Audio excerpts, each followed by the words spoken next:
Fala galera ligada no Motor 1, já tô eu de volta aqui de novo para mais um vídeo e hoje a gente vai falar sobre algumas novidades que a Volkswagen está preparando para esse e para os próximos anos. Apesar da pandemia aí do coronavírus, a Volkswagen realizou uma de suas conferências mundiais, onde ela mostrou um pouquinho mais do novo Volkswagen Nivus, que é um crossover do Polo que vai ser lançado aqui no Brasil e no ano que vem na Europa, e também aproveitou para mostrar um pouquinho da novíssima Amarok, uma nova geração aí que é prevista para 2022.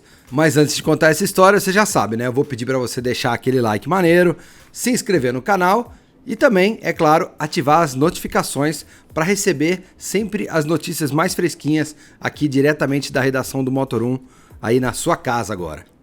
Então, pessoal, vou começar falando sobre o Nivus, que a gente já até mostrou em outras oportunidades. Na semana passada, a Volkswagen mostrou um vídeo pela primeira vez aí exibindo a nova central multimídia, né, que os modelos da Volkswagen vão ter e vai estrear justamente no Nivus. Ela parece muito a Discover Media, né, de 8 polegadas, que hoje já equipa alguns dos modelos da marca. Porém, ela vai ter um novo software, ela tem alguns botões de comando na lateral. A gente viu ali até de abrir o porta-malas do carro, sabe? Você vai conseguir fazer isso por um botão ali de atalho na lateral da multimídia.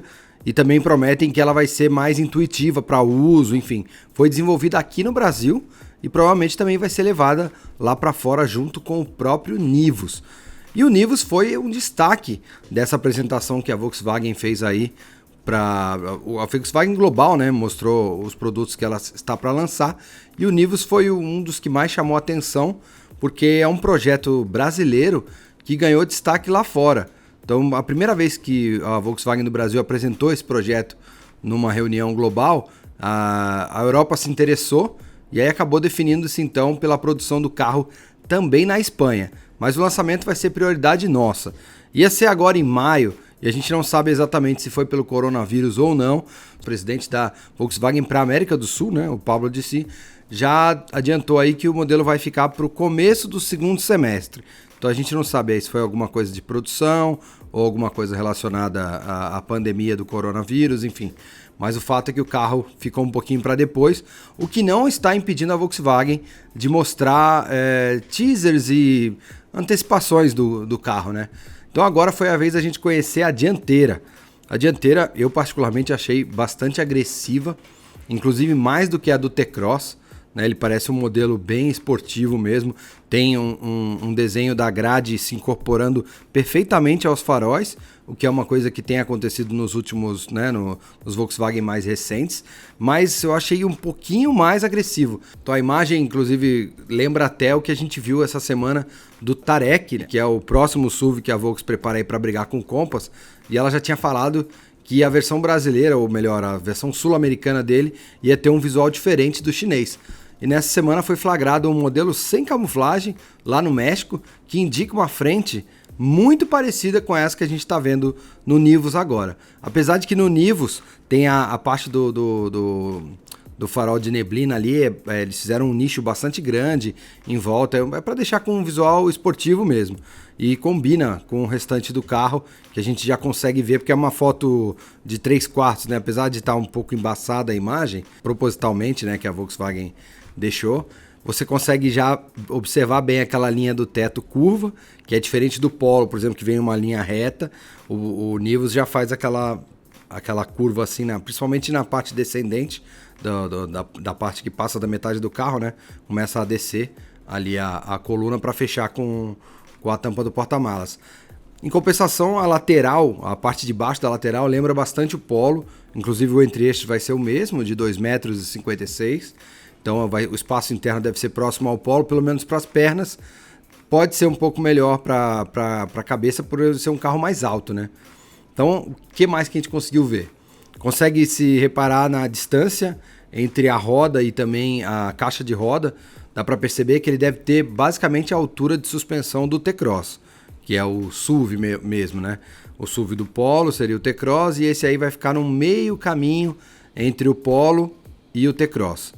Até com um apelo mais jovem, eu diria. Enquanto o T-Cross teve o entre-eixo esticado, né? O mesmo entre-eixo do do Virtus com 2,65 m. O Nivus já é para uma galera que talvez queira uma coisa mais descolada que o Polo, mas ainda seja jovem, não precise, né, de um espaço tão grande.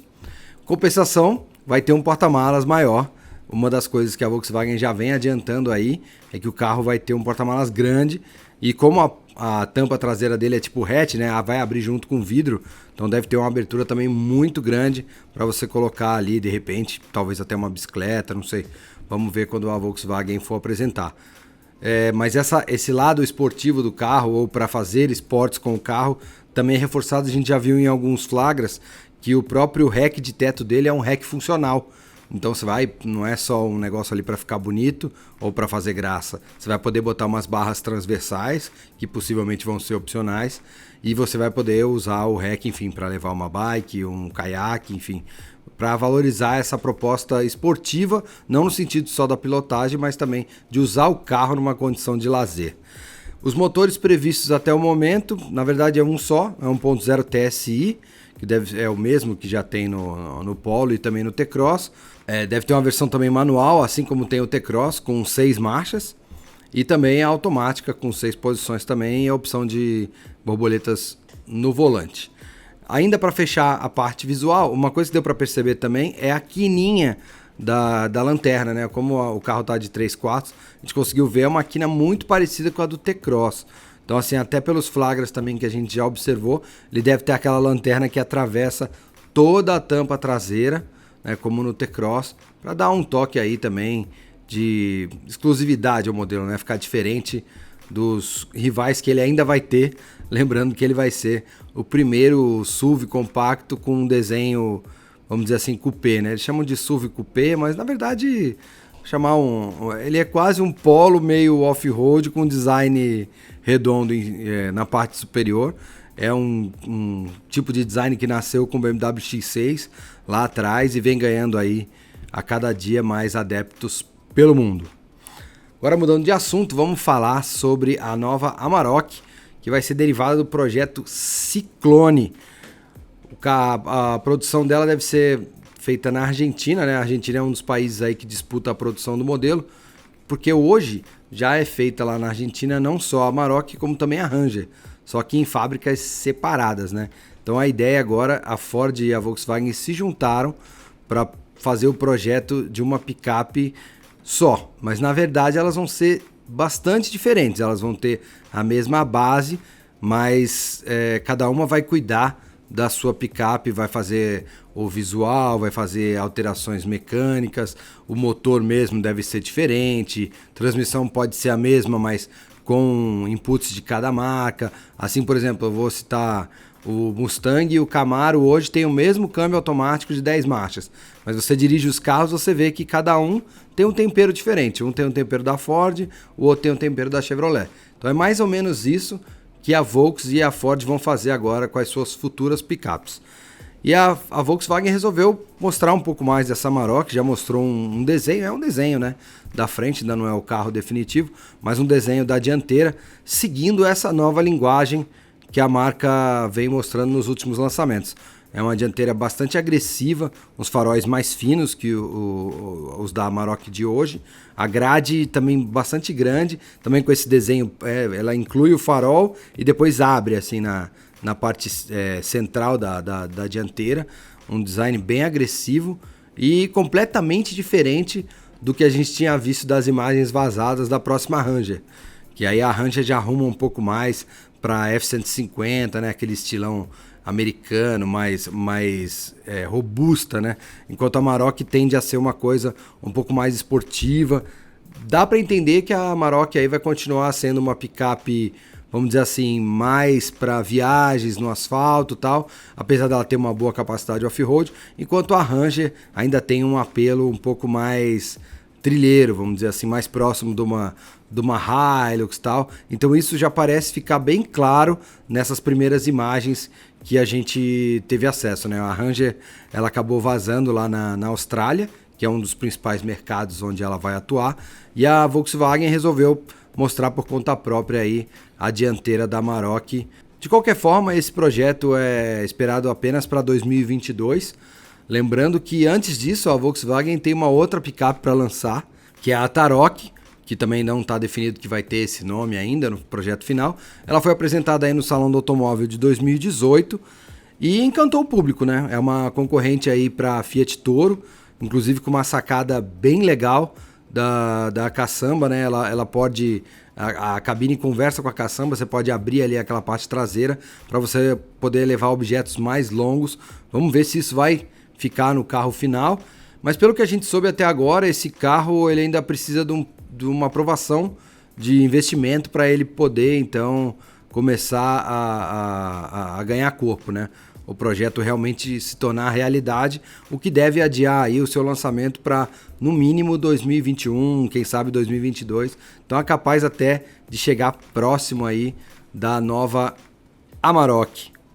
E, por último, mas não menos importante, uma coisa legal sobre esse projeto da Amarok e da Ranger, né, o projeto Ciclone, é que estão sendo considerados nesse projeto 2 SUVs também de 7 lugares derivados dessa plataforma. Então um seria o SUV da Ranger e o outro um inédito SUV da Amarok, né? A Ranger já teve aí o Everest em alguns países, apesar do Brasil não ter recebido, e da Amarok seria então um modelo inédito de 7 lugares com uma pegada mais off-road do que hoje a gente encontra no Tiguan. Beleza, galera? Então é isso. Hoje a gente se alongou um pouquinho mais aqui, mas é bom sempre compartilhar as notícias com vocês. Eu quero saber o que vocês acharam, tanto aí do exterior do Nivus, quanto do primeiro desenho da Amarok. Deixe seus comentários aí embaixo e a gente se vê numa próxima aqui direto da redação do Motor 1. Até lá!